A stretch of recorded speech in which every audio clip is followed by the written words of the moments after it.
Welcome to this episode of Health Focus, and today we are talking about skin issues, and particularly focusing on a condition called eczema.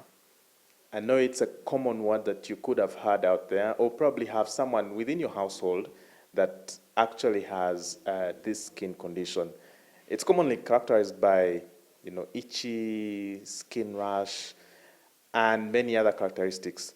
And tonight, Dr. Umar Musinguzi, of course, the expert, he's a dermatologist. He is going to tell us more about eczema and how we can manage it. Doctor, you're welcome tonight, and let's first understand what eczema means. Eczema is a form of dermatitis and the most common one, yes. So it is a chronic condition which is characterized by itchiness and dry skin. That's how I can simply put it into explanation. Eczema is one of the commonest form of dermatitis. I told you it's a form of dermatitis or inflammation of the skin. Every day at the clinic you see like 3 patients to 5, and most of them, they stay there without being diagnosed of this condition because of the myths that are attracted to it, because of this constant itchiness, the patches that come with it. They think somehow because of our culture indulgements, they think it's quite connected to or related to the culture. Yes. And which body parts does it affect? Yes, so eczema is different depending on someone's age. So you find that for the child below 2 years, it's usually common on the legs, the hands, and the face. It presents as itchy patches on those areas, the shins of the legs, the arms, and the face. As the child grows, 2 to 5 years, we find them in what we call the folds. We find them in behind the knees, in front of the arms. We call it the in front of the arms, and in the neck area. Yes, and also adults in the same areas. So 2 years above, they present the same as adults. So it has many variations, can be as from what we call a perifollicular eczema. You find someone has just tiny dots or rashes in those areas. But mostly it presents as scaly, itchy patches. Yes, please. So eczema is also known as what we call the rash that itches. It starts as an itchiness, then after someone scratching, the rash develops. Do you have any known causes for eczema? Okay, so eczema, one of the causes of eczema is what we call genetic predisposition. So it's an allergic skin. If something involves itchiness, that means there's an allergic component or something which is triggering it, an allergen. Okay, so eczema is an allergic skin condition. That means there is genetic component. So one of the causes or the genetic predisposing factors of eczema, we call it atopy. Or there are 3 conditions they fall in what we call atopic triad. You find one is eczema. So if you have parents who have eczema, the kids are prone to getting eczema. So one parent having eczema, that means the children getting eczema, it is 2 times fold. And if both parents have eczema, that means it increases from 2 to 3 to 5 times fold for getting eczema. Yes, another thing is what we call allergic rhinitis or hay fever. Okay, allergic rhinitis, people have issues with sinuses and what, the children can get eczema. Another thing is asthma. If you have asthma in the family, the offsprings are prone to getting eczema. That is what we call atopic triad. Okay, then another thing we look at is what we call mutations in genetic genes, such as filaggrin genes. So those genes, their work is really to make the skin barrier functional. Okay, so the normal skin barrier should be able to maintain moisture. But in these guys who have eczema, you find the barrier is compromised. So there is increased epidermal loss and poor water retention.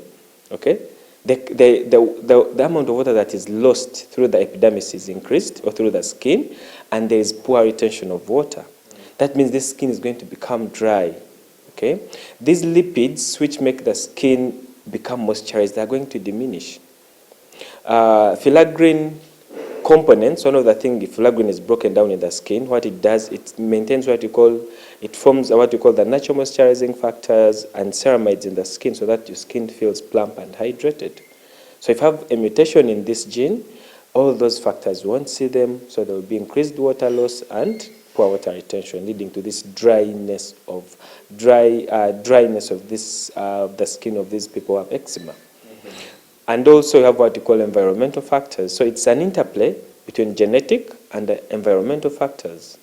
So environmental factors, we look at things such as detergents, they can trigger. Remember, this guy's immune system is dysfunctional, so they can react easily. Another thing we have is what you call dust mites. They are tiny mice, insects in the dust. They can inhale it, and the eczema can be triggered, or the itchiness can be triggered. Everything starts from there. Then another thing we look at is what you call environmental changes. Yes, coldness, that change of environment can trigger eczema. Then another thing is stress. More so in adults, stress really makes the eczema worse. How do we manage eczema without, adding danger to the already disturbed skin? Okay, so eczema being a dry skin condition, which is usually itchy in nature, one of the gold standard management of eczema should be moisturizing. Remember, this skin is not functional. There is a dysfunction in the skin barrier. It is not maintaining moisture. There is increased water loss by the skin. So the ultimate, or one of the gold standard management of eczema should be moisturizing. Okay, so we recommend products which contain urea, glycerin, moisturizing factors, ceramides, because these products, we call them, or actives, we call them humectants. They trap or they attract water molecules. So the skin will feel hydrated and less irritated. And also another thing that really that's fascinating, people react to dyes. Find someone reacting to color yellow. Yes, very, very fascinating, but it's true. Yes, please. So you have to understand yourself better by locating what are my triggers. Yes, because it tends to be a lifelong condition. Something chronic means you live with it until the body outgrows. Because we find these children, these eczema babies, they tend to outgrow it, but it tends to haunt them back in their life, back in adult life. So you have to know yourself better than anyone. Avoid using things which have fragrance, soaps. Get soap. I will call them soapless soaps. Yeah, they don't make foam. They're common Dove sensitive, Sebamed. Any you can get which won't irritate your skin is okay. Okay. Does that also put into context the kind of clothing maybe one puts on? Yeah, absolutely. We talked about the dyes. Environmental triggers are many, but we can break them. Fabric. People react to fabric, silk fabric. So we recommend usually, if this child has eczema, you'll find some people recommending should be pure cotton. And sometimes you recommend white if you're not sure of which dye this person will react to. That's all we had for you tonight on Health Focus. My name is Walter Mwesija. We'll see you again next Sunday.